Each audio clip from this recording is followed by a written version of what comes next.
ചാനലിലേക്ക് ഏവർക്കും സ്വാഗതം. നടനായും സംവിധായകനായും നിർമ്മാതാവായും മലയാളികളുടെ പ്രിയങ്കരനായി മാറിയ കലാകാരനാണ് ഗിന്നസ് പക്രു എന്ന അജയകുമാർ. ക്യാമറയ്ക്ക് മുന്നിലെ തിരക്കുകളിൽ നിന്നെല്ലാം ഒഴിഞ്ഞ് വീട്ടിലെത്തുമ്പോൾ അദ്ദേഹം വെറുമൊരു അച്ഛനാണ്. മക്കളുടെ കുറുമ്പുകൾക്ക് കൂട്ടുനിൽക്കുന്ന അവരുടെ കുഞ്ഞു മനസ്സിനെ തൊട്ടറിയുന്ന ഒരു പിതാവ്. 2006 ഗിന്നസ് പക്രുവിന്റെയും ഗായത്രി മോഹന്റെയും വിവാഹം. 2008 മൂത്ത മകൾ ദീപ്ത കീർത്തിയും 15 വർഷങ്ങൾക്ക് ശേഷം 2023 രണ്ടാമത്തെ മകൾ ദുജ കീർത്തിയും ഇരുവർക്കും ജീവിതത്തിലേക്ക് കടന്നു വന്നു.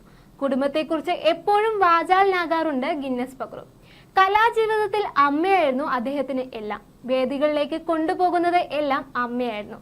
ചാനൽ പരിപാടികളിലും സിനിമയിലും ഒക്കെയായി എന്നെ കാണുമ്പോഴും അമ്മയുടെ മനസ്സിൽ പരിഭവമായിരുന്നു. എന്നെ ഒരു സർക്കാർ ജോലിക്കാരനായി കാണണമെന്നായിരുന്നു അമ്മയുടെ ആഗ്രഹം. എന്നാൽ കുട്ടിക്കാലം മുതലേ എന്റെ മനസ്സിൽ മിമിക്രിയും അഭിനയവുമായിരുന്നു എന്ന് ഗിന്നസ് പക്രു പറയുന്നുണ്ട്. മലയാളികൾ സ്നേഹത്തോടെ അടുത്തു വരുന്നതും ഫോട്ടോ എടുക്കുന്നതുമെല്ലാം കാണുമ്പോഴും അമ്മ മനസ്സിൽ നിരാശ പങ്കുവെക്കാറുണ്ടെന്നും അദ്ദേഹം പറഞ്ഞിരുന്നു. ഇടയ്ക്ക് മകനൊപ്പമായി ചാനൽ പരിപാടികളിലേക്ക് അമ്മയും എത്താറുണ്ടായിരുന്നു. അമ്മ മാത്രമല്ല, ഭാര്യ ഗായത്രിയും മക്കളുമെല്ലാം എല്ലാ കാര്യത്തിലും പിന്തുണയുമായി കൂടെ ഉണ്ടായിരുന്നുവെന്നും പക്രു പറഞ്ഞിരുന്നു. യൂട്യൂബ് ചാനലിലും ഫേസ്ബുക്കിലുമെല്ലാമായി ഗായത്രിയും വിശേഷങ്ങൾ പങ്കുവയ്ക്കാറുണ്ട്. വിവാഹത്തെക്കുറിച്ചും കുഞ്ഞിനെ നഷ്ടമായതിനെക്കുറിച്ചും വീണ്ടും ഗർഭിണിയായതും മക്കളോടൊപ്പമുള്ള ജീവിതത്തെക്കുറിച്ചെല്ലാം ഇരുവരും വാചാലരാകാറുമുണ്ട്. അച്ഛനൊപ്പം നിഴലായി എല്ലാത്തിനും ദീപ്ത ഒപ്പമുണ്ടാകാറുണ്ട്. അഭിനയ മേഖലയിലേക്ക് വരുന്ന കാര്യത്തെക്കുറിച്ചൊക്കെ മകൾ ഇതുവരെയും പറഞ്ഞിട്ടില്ലെന്നും താരം പറയുന്നുണ്ട്. ഇപ്പോൾ പഠനത്തിൽ ശ്രദ്ധിക്കാനാണ് ഞങ്ങൾ അവളോട് പറഞ്ഞിരിക്കുന്നതെന്നും ഇരുവരും വ്യക്തമാക്കാറുണ്ട്. അടുത്തിടെയായിരുന്നു ദീപ്ത അരങ്ങേറ്റം കുറിച്ചത്. ചോറ്റാനിക്കര ക്ഷേത്രത്തിലെ അരങ്ങേറ്റത്തെക്കുറിച്ച് മകൾക്ക് ചിലങ്ക കെട്ടിക്കൊടുക്കുന്ന അച്ഛന്റെ ഫോട്ടോകളെല്ലാം ശ്രദ്ധേയമായിരുന്നു. സ്കൂൾ ഗ്രൂപ്പ് ഡാൻസുകൾ കളിക്കാറുണ്ടെങ്കിലും മകൾ ഒറ്റയ്ക്ക് ഒരു സോളോ പെർഫോമൻസ് ചെയ്യുന്നത് കാണാൻ ഏറെ ആഗ്രഹിച്ചത് പക്രു തന്നെയായിരുന്നു. 12ാം ക്ലാസ്സിൽ വലിയ രീതിയിൽ പഠിക്കാനുള്ളതിനിടയിലായിരുന്നു മകൾ നൃത്തം പഠിക്കാൻ സമയം കണ്ടെത്തിയത്. മധ്യവേനൽ അവധിക്കാലത്താണ് കൃത്യമായി പരിശീലനം നടത്തുന്നതും അരങ്ങേറ്റം കുറിച്ചതും എല്ലാം.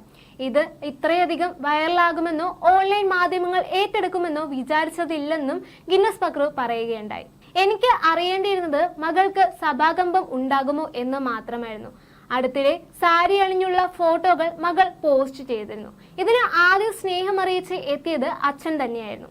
ഇതിന് പിന്നാലെ സാരി എടുത്ത ഫോട്ടോസ് ഒന്നും ഇപ്പോൾ ഇടണ്ട, കുഞ്ഞായിരുന്നാൽ മതി, വെറുതെ മനുഷ്യരുടെ കണ്ണ് കിട്ടാൻ സാരി ഒന്നും ഇപ്പോഴേ വേണ്ട, അച്ഛനെ പൊന്നുപോലെ നോക്കുന്ന മകളാണ്, ഇത്ര ഉയരങ്ങളിൽ എത്തിയാലും വലം കൈയിൽ അച്ഛന്റെ കൈയും ഉണ്ടാകണം, അച്ഛനോടുള്ള സ്നേഹവും ബഹുമാനവും എന്നും നിലനിർത്തണം, വലിയ കുട്ടിയായതുപോലെ തോന്നുന്നു, കുട്ടിത്തം വിട്ടുമാറാത്ത മുഖമാണ്, സാരിയേക്കാളും ചേരുന്നത് മറ്റു വസ്ത്രങ്ങളാണ്, ഒരുപാട് ഇഷ്ടമുള്ള കുടുംബമാണ് തുടങ്ങി നിരവധി പേരായിരുന്നു പോസ്റ്റിന് താഴെയായി അഭിപ്രായങ്ങൾ രേഖപ്പെടുത്തിയത്.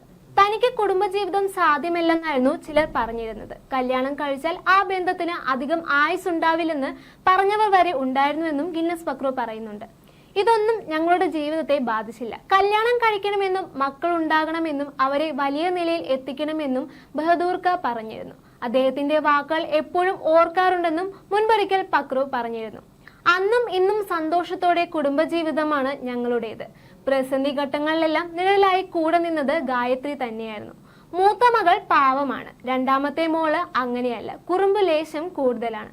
അവളോടൊപ്പം കൂടിയാൽ സമയം പോകുന്നത് പോലും അറിയില്ലെന്നും ഗിന്നസ് പക്രു പറയുന്നുണ്ട്. നേരത്തെ ദീതുവിനൊപ്പം എല്ലാത്തിനും കൂടുമായിരുന്നു.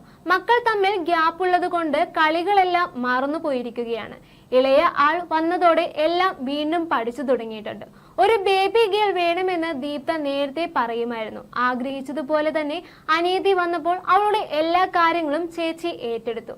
നേരത്തെയൊക്കെ അച്ഛനെയും അമ്മയുമാണ് ഏറ്റവും ഇഷ്ടമെന്ന് പറഞ്ഞിരുന്നവൾ പിന്നീട് വാവയാണ് കൂടുതൽ ഇഷ്ടമെന്ന് പറഞ്ഞു തുടങ്ങി.